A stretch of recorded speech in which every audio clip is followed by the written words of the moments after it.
So I would like to invite Sharona. A few of you already met her. She's a great friend of mine. She's a tour guide. She's a great scholar, and she will be talking about the people of the book. As you can see, she will be following the archaeological finds in Israel, and she will appreciate your donations. So thank you all. Sharona, it's all yours. Thank you. I just got the greatest compliment of my life. You didn't realize. You put me in one line with Yossi Leshem and Israel Finkelstein. I am humbled. Thank you. Thank you so much. I am not in their league.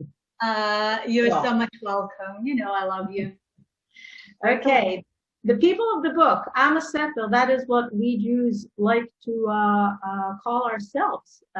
We are identified with the book, the first printed, the most printed, but actually the people who invented the term were Muslims, and they referred to both Jews and Christians, the two monotheistic religions that came before them, all of them with scriptures. In Arabic, it's Ahl al-Kitab, and the people of the book got all kinds of discounts and favors from Muslim rulers. They could stay alive with paying taxes, and they didn't have to change their religion to convert to Islam. They were given respect for being the people of the book. But along the years, saying from my Judo-centric point of view, I think whenever I hear the terms people of the book, I think more of Jews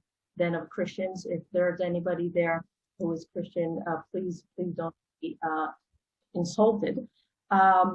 Here's a quote from Gershom Shalom. The Jewish people appeared in history together with its book. The people and the book were bound to each other in their own awareness and in the awareness of the world. So I think that sums it up how I identify with this term. And when did it begin? In order to be the people of the book, people have to know how to read and write. So we go back to the beginning of history, to the beginning of writing. And it began in the two ends of the Fertile Crescent, along the Nile and along the Euphrates. In Egypt, it is the hieroglyphs. In Mesopotamia, which is Babylon, Akkad, Shumar, Ashur, it is the cuneiform.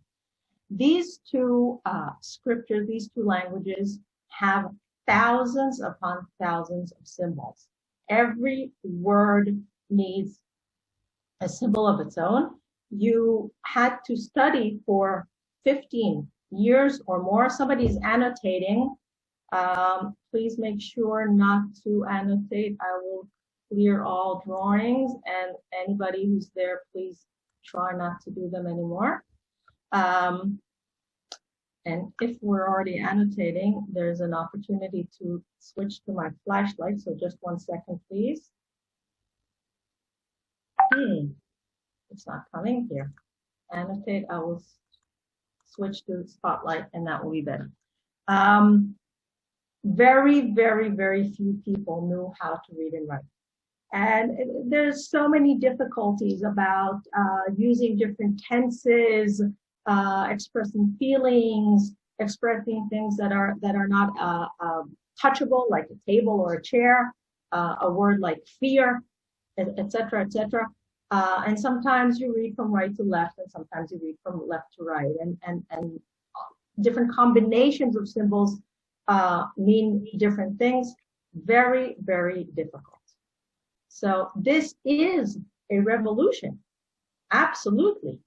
Okay, this is the beginning of history, about 5,000 years ago. But the real revolution is simplifying it, going down to anywhere between 20 and 30 symbols, which can combine all the words and all the ideas in the world. Okay, and the first time it happens in Canaan. It happens in Israel while the kingdom of Israel, while the Jews are there. not called Jews yet. They're called the Hebrews. They called the people of Judea, the people of Israel, not the Jews that we know of today. So how do we know that everybody knew how to read and write? We have two examples, one from the text, from the Bible, and one from archaeology. There are many more, I just took these two.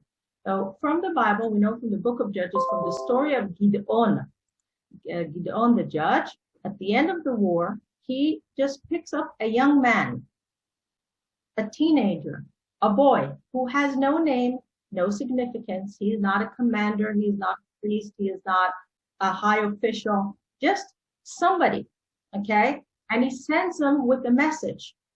And that nobody writes down the names of 77 officials. And he could do it because it was easy, because it was only 30 symbols, okay? At the same time, in the neighboring kingdoms, in order to write 77 names, you had to have somebody who is a high official, a high commander, who studied for more than a decade. So this is example number one. And example number two is an archaeological finding in a tomb estate west of Hebron. It's in the West Bank today, not very visited. It's called Khirbet el-Kom.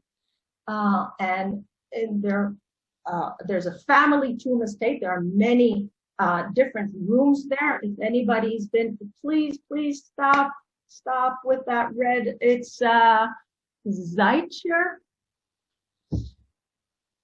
Whoever's doing the red lines, please stop. Firoz, Firoz, that's the person who is annotating. Please stop. So anyway, in that, if you've been to the Sidonian cave in Marisha, for instance, the Beit Guvrin, so there's one main hall, and then there's all these side rooms where different people are buried.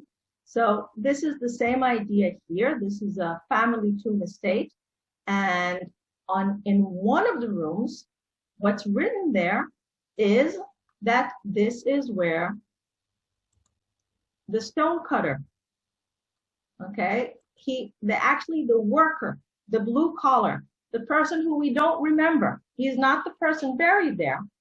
He finished his job. He's very pleased with his job, and he blesses himself. Bless your stonecutter, okay? In this will your elders rest. So again, somebody of a low status, a hard worker, a laborer, and he knows how to read and write. We don't know his name. Usually in the ancient world, when people wrote, they made sure to sign their name at the end. So these are two examples to show us that reading and writing was very, very widespread among all layers of society. How did we reach that point? Okay, now what I want to do is share a film, and I would like to use a larger screen for that. So I'm going out of this presentation for a second, and I'm going to share a different screen, and you're not going to see my face anymore. It's in Hebrew with English subtitles. And do you see it's not moving yet because I haven't played it yet, but do you see the screen? Yes, Sharona, yes. Yes. ב-1905 אשתו של הארכיאולוג המפורסם פלינדרס פיטרי האנגלי דרכה ליד המכרות על חתיכת אבן שהיה עליה הירוגליפים מאוד מכוערים. היא נתנה את האבן הזאת לבעלה. פיטרי היה גאון. כשהוא הסתכל על הכתב הזה, הוא אמר זה צריך להיות א' ב'. יש מספר קטן מדי של סימנים. זה לא מתאים להירוגליפים. אבל עברו 10 שנים עד שאגיפטולוג נודע מאוד, אלן גרדינר, שהוא בעזרת הספינקס הקטן הצליח לפענח את הקוד.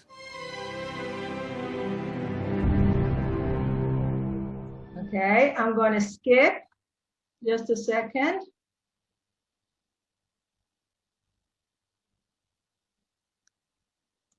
And start again. אז בעצם תהליך הקריאה של המצרית הוא מאוד מאוד מורכב ומסובך. באו הקוראים הכנענים ועשו מהפכה אמיתית. לקחו 30 תמונות ואמרו, הנה, אנחנו נסדר שאפשר יהיה לתאר את מה שאנחנו מדברים ב30 תמונות במקום ב1000. ואז איך נעשה את זה? ניקח את הפר המצרי הזה ונחליט שהוא, אבל הוא האלוף שלנו, המילה אלוף, זה פר במקרא. אנחנו ניקח ממנו רק את כל פעם שנראה אותו. נעשה אנחנו צריכים גם יש לנו המון בתים. אז אנחנו, מה בית יהיה לנו טוב? בית. נצייר בית, וכל פעם שנראית בית, יש לנו חוק אחד. אנחנו מתחילים לחשוב, זה בית, או זה. בית ראינו, זה רק הצליל הראשון. כשהם רצו לכתוב כלב, אז כף יד, למד, שזה מלמד הבקר, המטה, והבית, רואים כף למד בית, לא צריך הרבה, אנחנו יודעים שזה כלב. אבל בעצם, איך אנחנו מצליחים להבין את הכתב הזה? אלן גרדינר עשה את זה בדיוק לפני 100 שנה בעזרת הספינקס הקטן, אבן הרוזטה של סרה ביטל חדה. על הספינקס הקטן הזה היו 2 כתובות, אחת במצרית, שבה נאמר אהוב חתכור גברת הטורקיז, ולמטה, על כפות רגליו של הספינקס הייתה כתובת באותן אותיות מכוערות ומוזרות ולא קריאות. וגרדינר אומר, אם אני אקח את הצליל הראשון של כל אחד מהשמות של האותיות האלה, מה יצא לי? יצא לי כאן משהו מאהב בעלת. מי זאת בעלת? בעלת זה השם הרי הכנעני של חתכור. ואז גרדינר הבין שהוא שבר את הקוד. Okay, so I will go back to the presentation. I hope everybody could see it. Sharona? Yeah. Before you continue, there was a question. What language was the first inscription, the one mentioning the stone cutters? Hebrew. The one before that. What? The one before this one? The stone cutter was in Hebrew. Hebrew. Yeah. Yeah. So this is that little sphinx that we're talking about. This is what's written on his leg. Me'ahev Ba'alat, the lover of Ba'alat, who is the female goddess. And this is what those ugly hieroglyphs looked like. Okay, so we see the similarity, but they're also less professional. And remember, the people who made these, again, blue collar, it's Canaanite workers, laborers who came to work in the quarries in Sinai. And they later on returned to Canaan with this idea of a simple script that has anywhere between 20 and 30 symbols. Look at all the alphabets today that you know around the world. That's the scale to a point that a 4 or 5-year-old average boy can remember them even before he goes into first grade. So from the Proto-Sinai script, it continued to the Phoenician alphabet and the Hebrew alphabet. You could sort of see the similarities. You could sort of see how one thing leads to another. You can see this triangle here, how it leads to this, etc., etc. The Hebrew alphabet never needed to decipher. It is always known. We have the Samaritans who still live today, very, very small minority in Shechem and in Holon. And they still use the Hebrew script, so it was never lost. You didn't need a Rosetta. for that. What was missing is that missing link between the hieroglyphs and the Hebrew script. So this was the Proto-Sinai. And as I'm saying here, one thing led to another. And without this, you couldn't have the USB that is giving you this presentation, or the computers, or the Zoom technology that we have, because we need accumulation of knowledge. We cannot remember it all. I'm sure many of you agree that whatever you don't write down doesn't exist. At least with my diary, it goes like that. So only the enabling, the accumulation of knowledge brings us to the technology that we have today. And that is why this is such a revolution. Okay. Other Proto-Sinai scriptures were also found in Israel, and we're not going into the depth of them. Again, you look here, it really does look like ugly hieroglyphs and not like letters. Okay. It's exactly the missing link between the two kinds of scripts. The first real Hebrew script we find is in the El Khader arrowheads. El Khader is around Bethlehem, more or less, again in the West Bank. And what we have here, which is very similar to a finding that was found in northern Syria as well, is the ownership of the arrowhead. Making an arrowhead was very expensive, and if you could collect them at the end of the battle again, it would be preferable in order not to buy new ones if you were a soldier every time you go to battle. So on one side, it says chetz of somebody. Chetz is arrow in Hebrew, chetz, okay? And this is his first name. And on the other side is family name. In biblical times, you didn't have family names. You are the son of, okay? You all know David ben Ishai, David, the son of Jesse, and so on. So since an arrowhead is such a small thing, you can't write the whole name on one side. So one side is the name, and the other side is the family name. And this is dated more or less the time of the judges, maybe Shaul. Okay, this is very, very beginning of the kingdom. One of these arrowheads says that it's the chetz of Bnaya Rav Aluf, the arrow of Bnaya, the officer. And this is very exciting because this is a name we know from the script. We know it from the Bible. Okay, and he was an officer. He actually was in the army. That when this name is mentioned in the Bible, he was in King David's army. The timing is not exact. The timing is not totally accurate, because we said archaeologists date these arrows further up in time, or previously in time to the judges or so, but it's very, very close. And this is a main feature that we'll see again and again during our presentation, how the written documents and the written findings that we find touch the Bible, go next to it, like poke it every once in a while. They don't give, we did not find a complete Bible book from biblical times, but there's so many meeting points, and this is one of them. And then whenever we find a name from the Bible, it is very, very exciting. The next in line, the next in antiquity, is this ostrakon. Ostrakon, it means, literally in Greek, it means a shard, a broken piece of pottery. Specifically in archaeology, we use that word not for any piece of broken pottery, but broken pottery that has writing on it. That's the archaeological term. And this goes from Haifa. Haifa is a very, very exciting and important archaeological site in the lowlands. It is dated to the time of King David.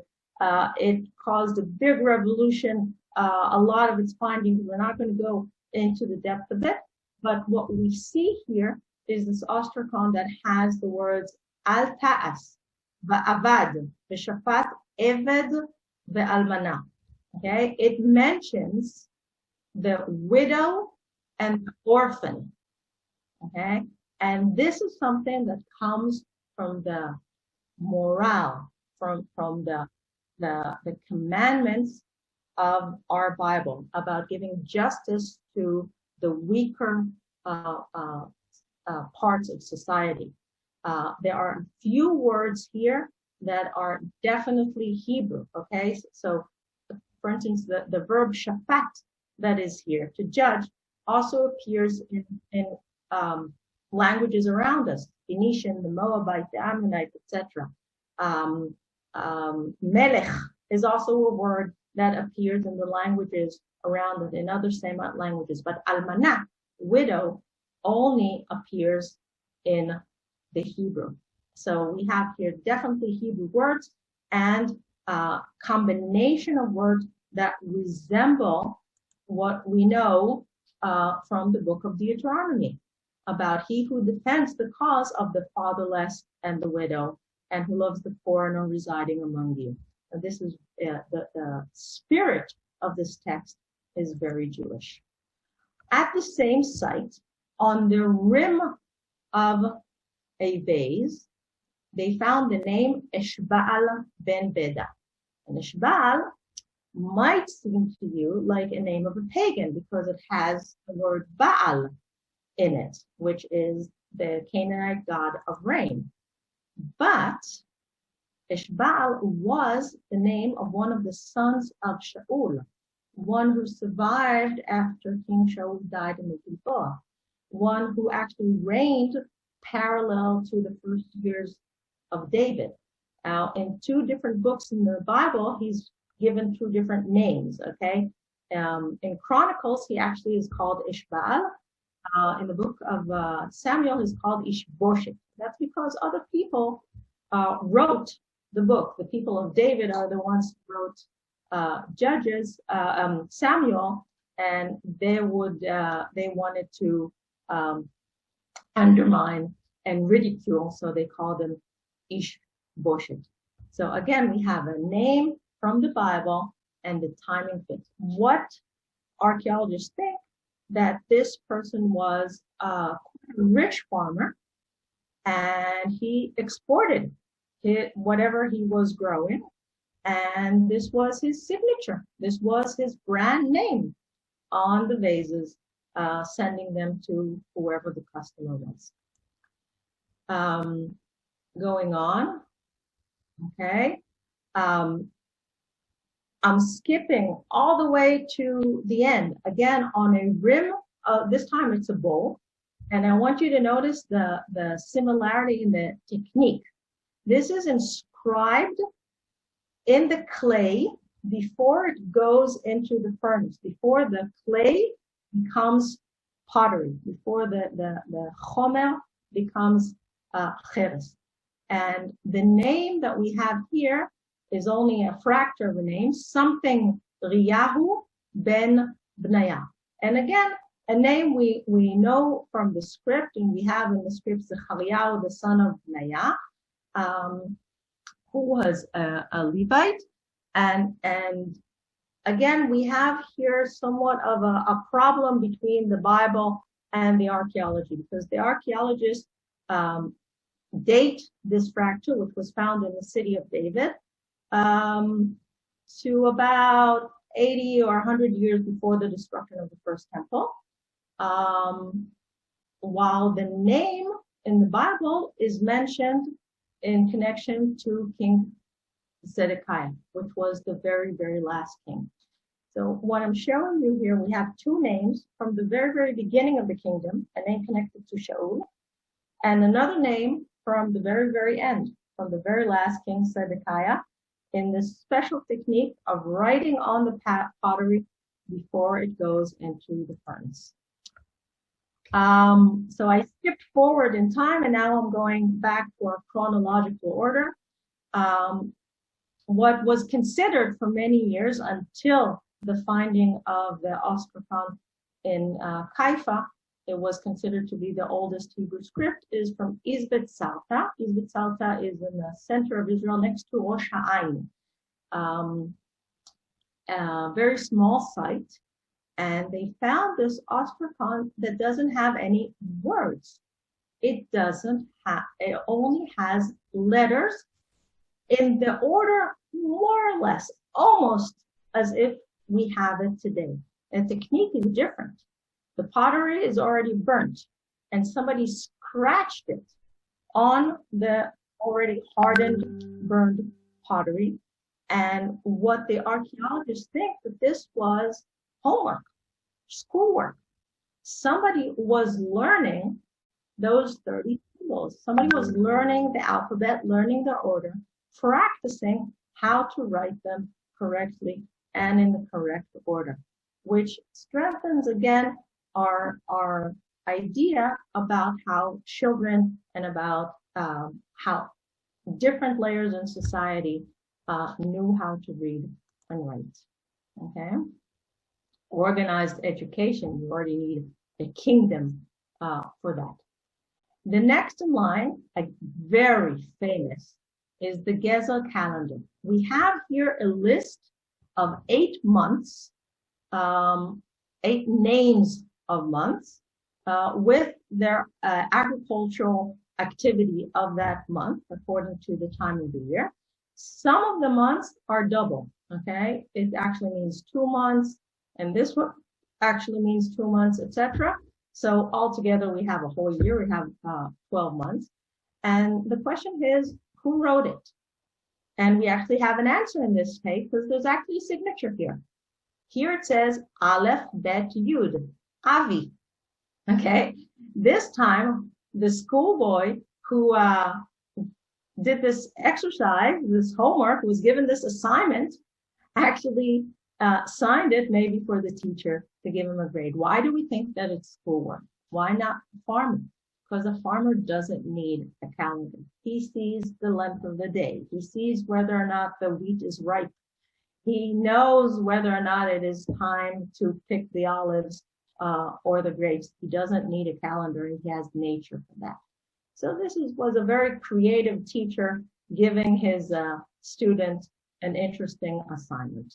And again, this goes to the 10th century, more or less, the time of David. The next finding in chronological order takes us again back to Sinai, out of Israel. And this is, again, we could have a whole seminar, complete doctorates about this, a place called Kuntilat Ajud, where many, many inscriptions, I see here a spelling mistake, sorry about that, I'll fix it later. Many, many inscriptions were found. A lot of them having to do with Yahweh and his Asherah, God and his wife. Whoa, that's a big subject. We're not going to go into that. Okay. And the interesting thing that it talks about the Yahweh of Samaria. Now, Sinai is all the way down to the south, which means that it's closer to the kingdom of Judah, to the southern kingdom. So if the God of Samaria was all the way down in Sinai, it means that it's either a very peaceful time between the two kingdoms or a time that the northern kingdom is much, much stronger. So this is a very, very interesting. There's also a depiction here of people praying. And notice this text here. May you be blessed by the Lord. Okay, very Jewish. We'll see that again towards the end of our presentation. Okay, and as the kingdom is established, and after the time of Solomon, from whom we have not found anything in writing yet, unfortunately, and that's quite peculiar because he spoke to all the animals. He was the wisest king of it all, but we did not yet find anything in writing from the time of King Solomon. We go into 300-400 years until the destruction of the first temple, when the writing is widespread. And we see 5 different functions of writing. We see letters, we see weights, we see stamps and bullae. I'll explain when we get to it. We see the instrument and the result of it. And we also see stamping not only on letters, but also on vessels. And there's a little bit of, again, of writing on the wall. Remember, writing began on the walls. Okay, so let's look at the different letters that were found. There were several treasures, 3 or 4 treasures of a lot, dozens, tens, sometimes even 100 letters found at one place. This is one of the places, Samaria. More than 100 of these ostracons were found, and most of them are administrative. It was some kind of trade center there. People were buying and selling, and commodities were coming in and out. They were collecting. If Samaria was the capital of the northern kingdom, so they were collecting the wheat and the barley and the olive oil and the wine from all the different farms, and then putting them together and then selling them to whoever was buying. So this is one of the letters, the barley letter over here. They're like your shopping list. At that time, they weren't considered very interesting or fascinating at all. It's totally technical. I bought 50 kilograms of that. I sold 20 kilograms of the other. But in the world that is just beginning to write, even a shopping list is exciting. So many things that archaeologists can learn from the script itself, from the technology, from the different words that are used about the economy of Samaria during the 9th century. At Mitzad Hashavyau, which is in just south of Tel Aviv, next to Palmachim Beach, only one letter was found, but very, very impressive and important. This is a complaint of a person to the governor of the area. Now, again, the person is a laborer. He does not have his own estate. He is a hired worker to some kind of landlord. And he feels that there's misjustice done to him, that the landlord took his garment, took his shirt, and did not return it. And he complains. And he actually sits down and writes a letter of complaint that goes along with the spirit of what we have, this quote from Exodus. Now, we have to remember, people at that time did not have a wardrobe. They did not have a clothes closet like we have today. What shirt am I going to wear today? They had a shirt, maybe 2, maybe 1 for Shabbat. Making a shirt was something, a very long process and very expensive. You have to grow the sheep first, okay? And then all the process of shearing and weaving and et cetera, et cetera. It takes a long time. You had 1 shirt a year. If you don't have that shirt, there's nothing. And again, we see here the similarity, the closeness of the spirit of the text with the Bible. It's not exact, it's not word to word, but we see the source of inspiration. The next big treasure with many ostracons that were found at Lachish, towards the end of the kingdom. Again, we're talking about dozens of letters, most of them written to Yaush or Yoash. It's spelled without the Vavim and the Yudim, without the vowels, so we're not totally sure how to read it. We can identify with all of you guys who have difficulties with the Hebrew without the dots. And he was the commander of the place, and he was receiving letters from all the smaller villages and the smaller outposts of Lachish, which was the capital of a region. And he made himself an archive. He collected these letters. He did not throw them away. And therefore, we have this treasure. And letter number 4, this one, okay, they were given numbers as they were found, not by chronological order.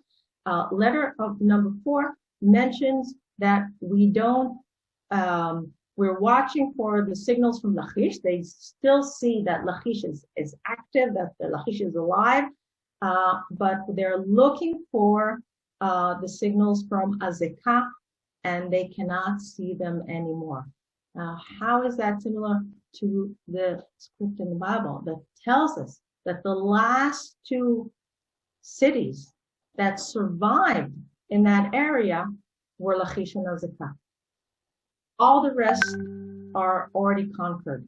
All the rest by the Babylonians. All the rest are already destroyed. And now the Bible gives us the last 2. Now the archaeology tells us within those 2, which was the second to last to be destroyed, and which was the total last. Okay, so Azekah fell first, and then Lachish. And you can understand how dire these people were to see a signal from Azekah, and how despaired they were when they did not see that signal. And the last treasure of many, many ostracons together, as you see here, 91 letters, again from a commander of a fort, of a military fort at the very, very southern frontier of the southern kingdom, of the kingdom of Judea. This was a commercial center and a fortress, as I said. And this time, the name of the commander is Eliashib, the son of Eshiyahu, and all kinds of letters. Some of them have to do with giving supplies, since whoever is passing there is actually leaving the kingdom and going somewhere else and going into the desert. Whoever is passing there is going towards the Edomites, towards maybe the Red Sea. They need to have equipment on the way. So the commander of the fort writes down, I gave these people so much wheat and so much barley and so much olive oil, etc., etc. And again, he is mentioning Yahweh. Okay? And not only that, other names are mentioned. These 2 names are priestly families. We know them from the Bible, and we know them from the list of 24 shifts of priests. And these letters, as you see, are not scratched. These are written with ink. Okay. Going to the next category, these are commercial weights, and we know that they're quite accurate. We know that whatever says, all those who say pim on them have the same weight, and all those who say beka on them have the same weight, and all those who have shekel on them have the same weight. And just recently, I didn't get it into my presentation, a weight was found just a few weeks ago in Jerusalem that is 2 shekels worth. That is exactly double the weight of a shekel. So like we have the 2 shekel coin, they had a 2 shekel weight.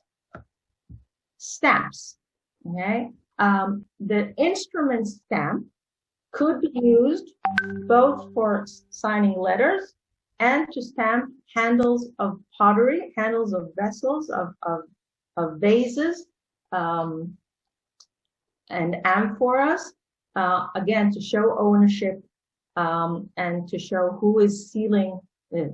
The stamp itself, the instrument, is written in mirror, both left to right, and every letter is in reverse. So when you actually stamp it, I'm sure you all understand what I'm talking about, you get it correctly.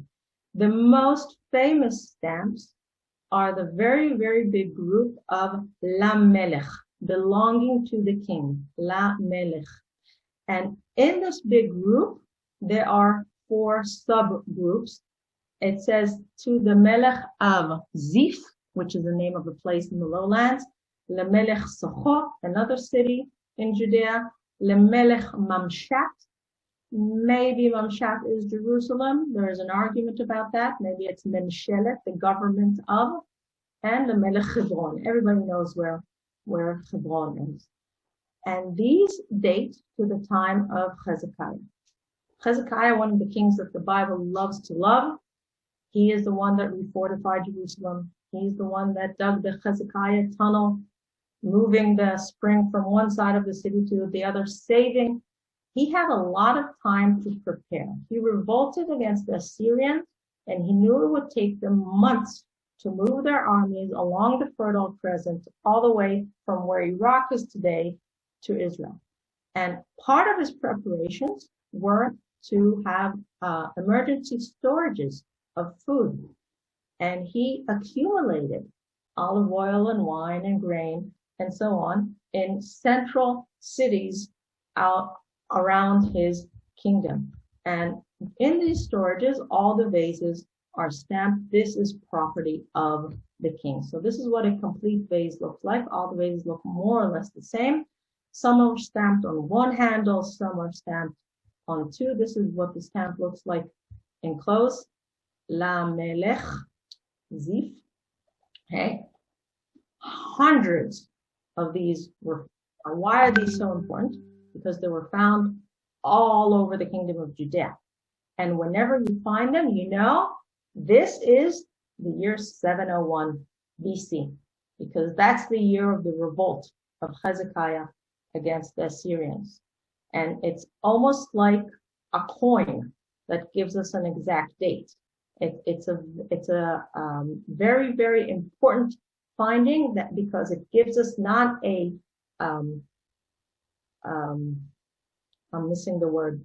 It gives us total chronology. Not only this layer is older or younger than the other, but whatever's below this is older than 701. Whatever's above this is younger than that. So it's a keystone finding. Okay, so this says Lemelech Hebron. These are all the places in Judea where such handles were found, and look at the different numbers. Lachish has the most. Yerushalayim, Jerusalem, has many as well. And as you go down, you don't need to know the names of the places, just they're spread around, all around. He really prepared for the enemy coming. I think he was actually more prepared than the government of Israel today. So these imprints on the pottery were made by these instruments, by these stamps. And these stamps could be used, as I said, either for pottery or for signing a letter. And so many of them were found. Now, we have many stamps and bullae in our neighboring countries as well, most of them with pictures. Here in Israel, most of them hardly have any picture. They just say the owner of the stamp, the name of the person, and who his father is. And we have so many names, which is incredible, which means that all these people and many more that we haven't found yet knew how to read and write, to the point that they actually wrote so many letters, not only once, that they actually made the effort to have a stamp. And there are two things exciting here. When we meet names that we don't know from the Bible, because we expand our knowledge of names of people who lived 3,000 and 2,500 years ago. And more exciting is when we find names that we do know and we have familiar from the Bible. Now, till now we were talking about ostracons, about using pottery, because pottery was everywhere. Vases and bowls and plates and cups kept breaking, and people made new ones because clay is relatively cheap, and people did not fix their broken bowl with glue. So pottery was everywhere, everybody could use it. More expensive was papyrus. And we know that people used papyrus, but it just didn't survive in most cases. Just because of the climate, papyrus is made out of organic material, and it just decayed along the years. When you wrote a letter, either with papyrus or with parchment, or with leather, you would roll it, you would tie it with a string, and then you would seal the string. In Europe, for instance, in the Middle Ages, they would use wax. Same technique, but with wax, to make sure that nobody opens the letter unless he's the person whose the letter is intended to. Okay? And here we used clay. What happened was, in many, many cases, for instance, in Jerusalem, in the city of David, in the destruction of the city, all these letters, of course, burnt. But the clay became hard pottery. It stayed forever. And that's why we find so many of these bulai. So what names do we know? We know Daliyahu ben Pashhor, and we know Yehoyachal ben, the Zoom itself is hiding some of the writing here, so I can't even read it.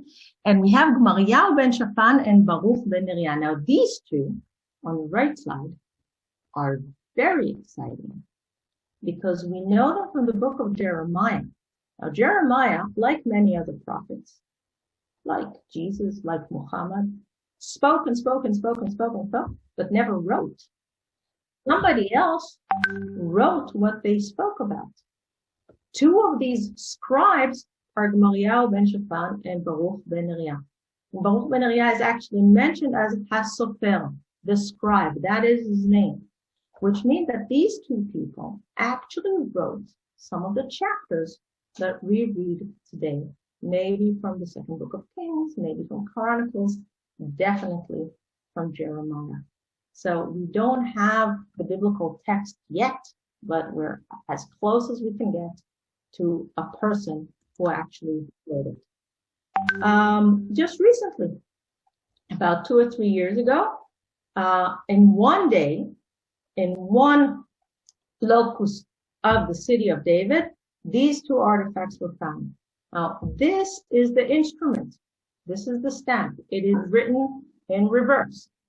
And sorry, this is the instrument. Sorry, this is written in reverse. You need to look at it from left to right. And this is the result. This is the bula. Two different people. Lenetan melech eved hamelech. Okay, to Netan melech. The word eved, today we would use it as a slave. We know definitely in the Bible, eved was used for a high official, to a high servant, to a minister of the king. And the other one, made out of a blue stone, agat stone, and it says Leikar ben Matanyahu. And here's a name that we weren't familiar from the Bible. Netan Melech, okay? Again, we're corresponding with the script. It was of an official name, Netan Melech. He is mentioned in the second book of Kings. So once again, very, very exciting. One of the very first royal bulla that was found, all the way back in 1905 in Megiddo, in the excavation led by Gottlieb Schumacher, the Templar from Haifa. And because he was digging under the authority of the Ottoman rule,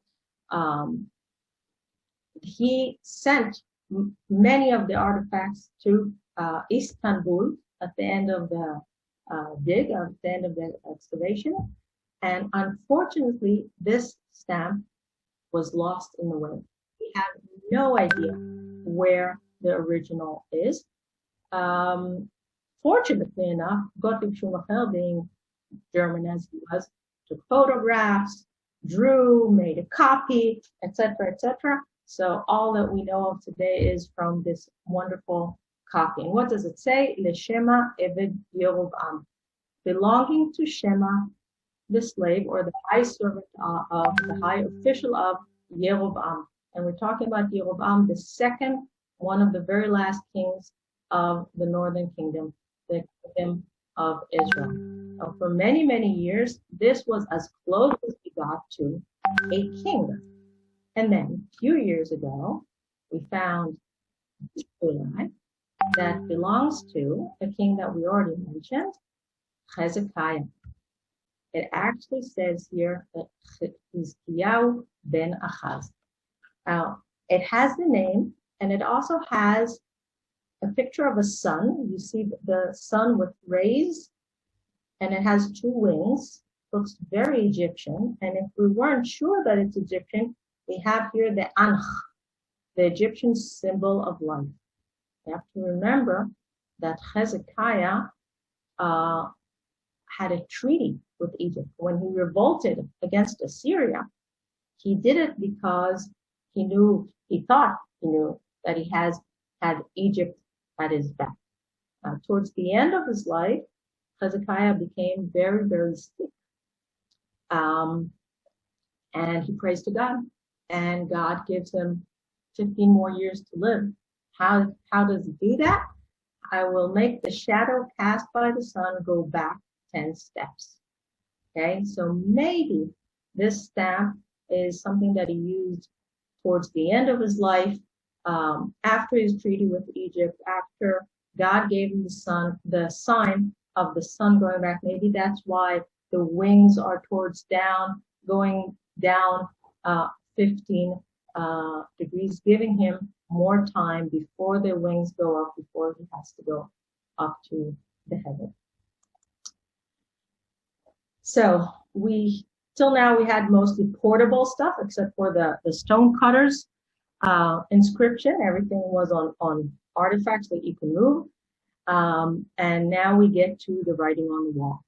And this is the most famous inscription, again, found during the Turkish period, the Ottoman period in Israel, the Shiloah inscription. The spring of Jerusalem was originally called Gihon, okay, the city of David.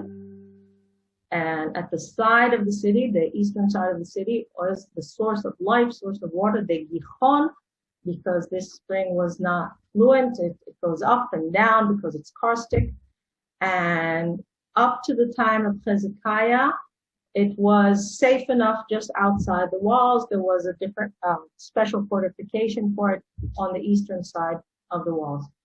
When he knew that the Assyrian army is on the way, which was the best army of the world of that time, with weapons that had a much larger range than anyone knew before, he knew that the spring is not safe anymore. So he sends the water to the other side of the city, because the enemy will be standing here. So that's when it became Shiloh, because in Hebrew, to send is lishloach. A huge engineering project with stone cutters carving from both directions, hoping that they are going to meet somewhere in the middle, totally in the dark, without having the instruments that we are having today. And finally, they do meet. And when they meet, after weeks, months of laboring in the darkness underground, they realize that they're saving Jerusalem. They realize that they're saving the city. And they're so excited about it that, again, one of the workers, the laborer, is a blue-collar person who does not sign his name because he doesn't think his name is important. He just finished hewing the rock. And he takes the same instruments of hewing the rock and very spontaneously writes on the wall. Okay, we just finished this tunnel. This is the story of the tunnel. While the axes were against each other and while 3 cubits were left to cut, the voice of the man called to his counterpart. And there was Zedah. We don't know what Zedah is. We can't translate it. It only appears in this inscription, not in the Bible, not in anywhere else. So we don't know what this word is. Zedah in the rock, and on the right, and on the day, the tunnel being finished and the stone cutters struck a man towards his counterpart, axe against axe, and the water flowed from the spring all the way to the pool. How exciting this is. We have saved Jerusalem. We have saved the kingdom. The Assyrians can come now. And unfortunately, we don't have this as well This too was sent to Istanbul. And although we gave back everything to the Egyptians that was found in Sinai, for some reason, the Turks are not giving us what was found in Israel. And we have in Israel only copies of this wonderful inscription. Okay? From the same time, more or less, on the other side of the hill, time of King Hezekiah, the main prophet of the time of King Hezekiah is Isaiah, Yeshayahu. And Isaiah tells us, well, we'll start again, okay? Across the valley on the eastern side of the city of David is the cemetery of First Temple period. And many different graves were found there, hewn in a rock, downwind from the city. And in one of these graves, these inscriptions were found. Zot Kvuat Yahu Asher al Habayit. Now this is very annoying. Okay, we only have the end of the name Yahu, which could be so many different names. It could be Chizkiyahu, Yirmiyahu, Yoshiyahu. Okay, it's just a suffix of so many Jewish names. And not the name itself. This is the part that is broken. I don't know the name. There is no silver or gold here, only his bones and the bones of his maidservant with him. Cursed be the man who opened this. And this person was rich enough during his life to realize that after he dies, people will think there are treasures in his tomb. And like the pharaohs, he is trying to prevent his tomb to be robbed. And no money and gold here, go away, you're wasting your time. Now, how exciting it is that Isaiah, the prophet of that time, said, go say to the steward, again, a high official, to Shbana, or Shebana in the way it's written in the English. Now, this is without the Yahu at the end. But we know in the Bible, sometimes it says, yeah, and sometimes it says Chizkiyahu, sometimes it says Jeremiah, sometimes it says Jeremiah. So it definitely could be. Tell him, the palace administrator, what are you doing here? And who gave you permission to cut out a grave for yourself here? You have things to worry about. You are a minister. Why are you thinking about yourself? Why are you wasting your time preparing for your grave when you will die, when you're still alive? Okay? Chiseling your resting place in the rock. So he is criticized for this. So he was important enough for Prophet Isaiah to criticize him. He is a high servant. He has money. Everything fits. And in Lachish, the city that was second to Jerusalem, we did find a bulla.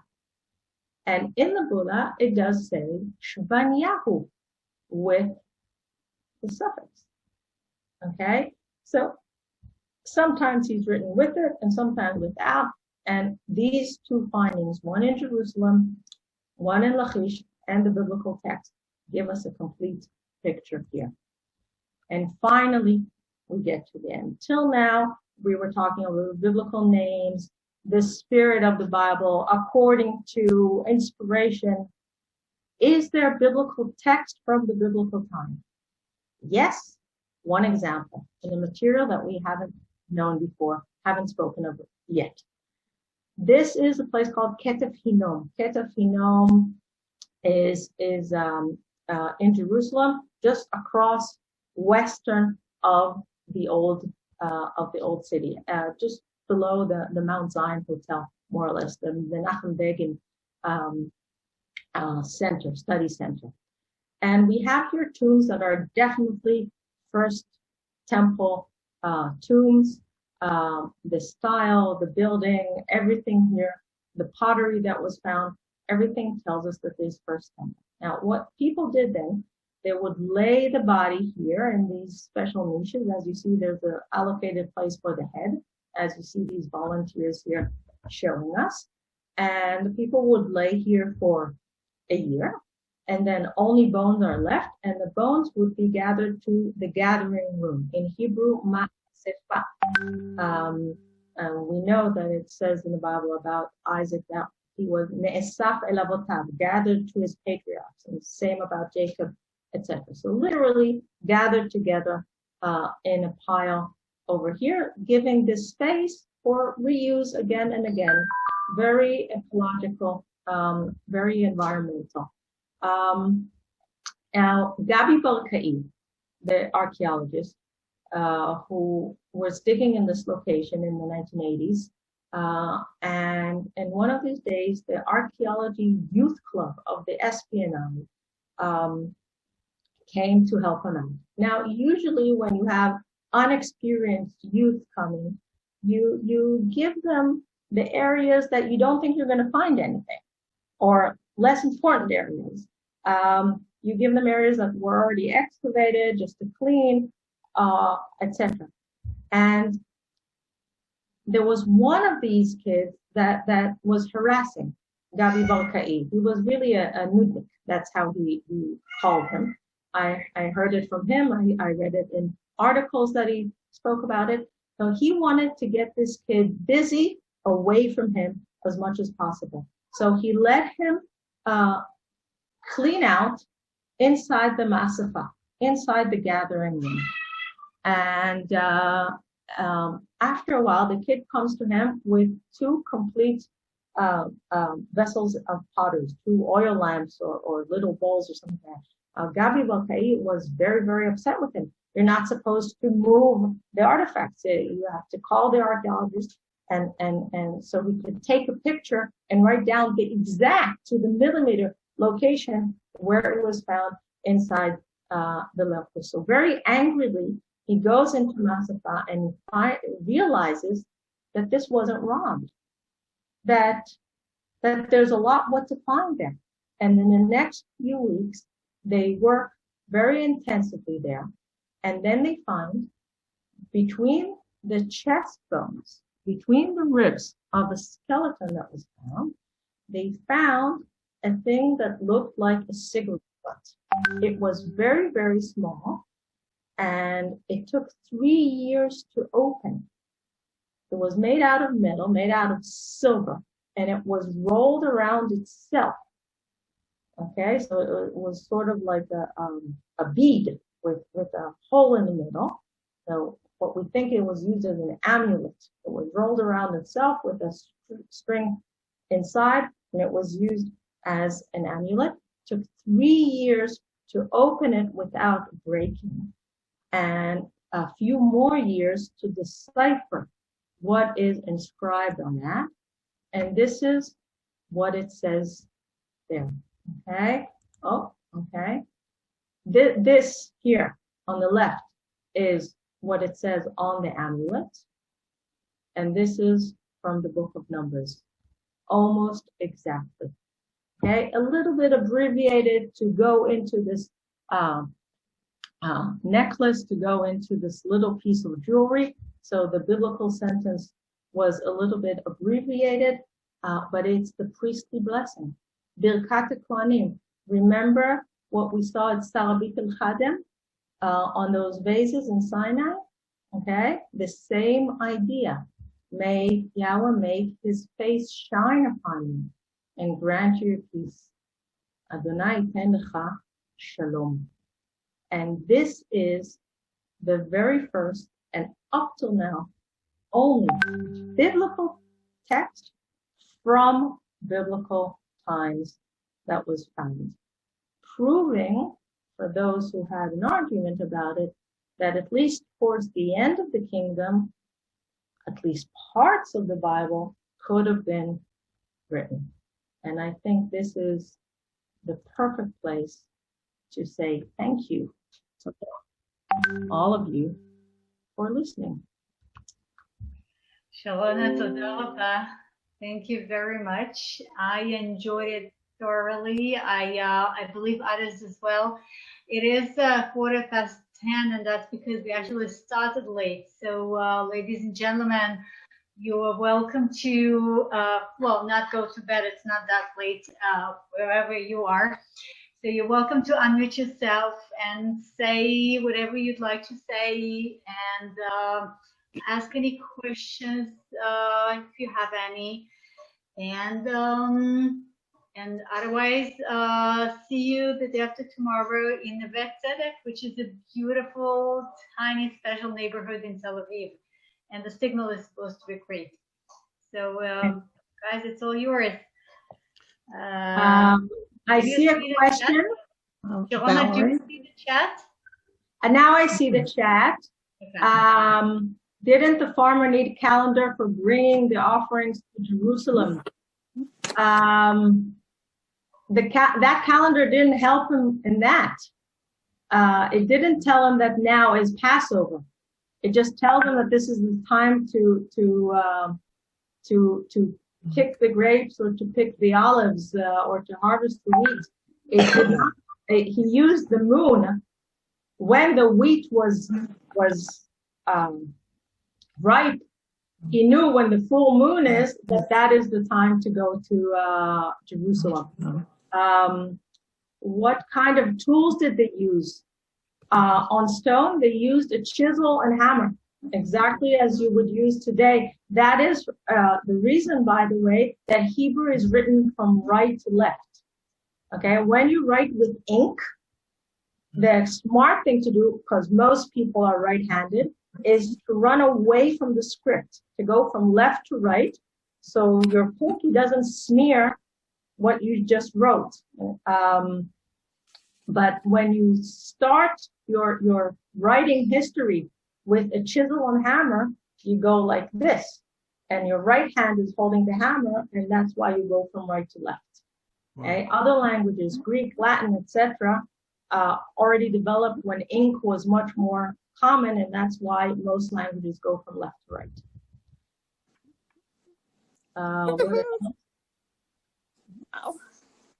Valerie, you had a question? Oh, yeah, I was wondering, I did write it, but has Israel tried to retrieve any items from the British Museum? We were there a couple of years ago, and I took a picture of this arrowhead, and also the weights that you had showed. So has Israel made any attempt? I know other countries try to get things back from museums, and I was just wondering if Israel has done that. I'm guessing yes. I can try to find out. I know for sure that we have been trying to get the Hezekiah tunnel inscription back from Turkey for decades now, but our relations with Turkey does not show that will go. Whether or not the big museums in London, Paris, Berlin, if they will bring us back our treasures, I need to find out. I don't have an answer. Yeah, I can't imagine. They lose a lot of business. Yeah, if they returned everything, they. Of course, most of their museums don't charge entrance fees, so I don't know where they get the bulk of their income from. So, yeah, the thing is, in some cases, like treasures that were found in Iraq and even Egypt, those that were in Europe during the Arab Spring and Al Qaeda were saved by being outside of their countries. True. Yeah. Yeah, the Taliban ISIS destroyed a lot of artifacts, unfortunately. Yes, that is true. Hopefully we're not in the same line as... No. They are preserving them, so that's a wonderful thing. Yes. Yes. I saw somebody raising your hand. Rhonda, were you raising your hand? Yes. Yeah. Yes. What I wanted to say is that it's really thrilling and awesome and chilling that the same things that we read at our temples, and we see that they said the same thing, over 2,000 years ago. Or 5,000. Or 5,000. And also that they actually lived by the laws. The Torah was a very useful document They really lived by it. They used it. It was the only law. Huh. They didn't have the choice of being secular or not secular, going by the law of this or the official law of a state. It was one thing. That's the only thing that won. Mhm. It was all very interesting. Thank you. Thank you. Sharona, thank you for a very insightful visit to areas that we would have no knowledge of. And now we're experts, sort of. Thank you. Thank you. I know some of you, the Steins, are archaeological experts already. So they probably weren't surprised. Say hello to mom and dad. Will do. Marit, did you have a question? Yeah, I wanted to add something. First of all, to say thank you very much. It was a very, very interesting lecture. And second, regarding the Siloam script, well, I'm from Turkey and my parents as well. And many years ago, well, 20 or 30 years ago, my father went to the museum in Istanbul, and he had a good relationship with somebody there. I don't know who exactly, and he asked to see this scripture. So they brought him to the warehouses. It's not even in the museum. It's not an exhibit? No, it's not in the exhibit. It's in the warehouses down below. We took him to some place. What an insult. Well, they're probably conserving them in an archive. They might not be stable enough or something to be out. You can't leave things out on exhibit for too long. Mm-hmm. I don't know the reason actually, but this is what he told me. So That's a shame. I believe that was changed because 2, maybe 3 years ago, one of my students was visiting Turkey and he told me that he saw the inscription on exhibit in Istanbul. So probably they just took it out.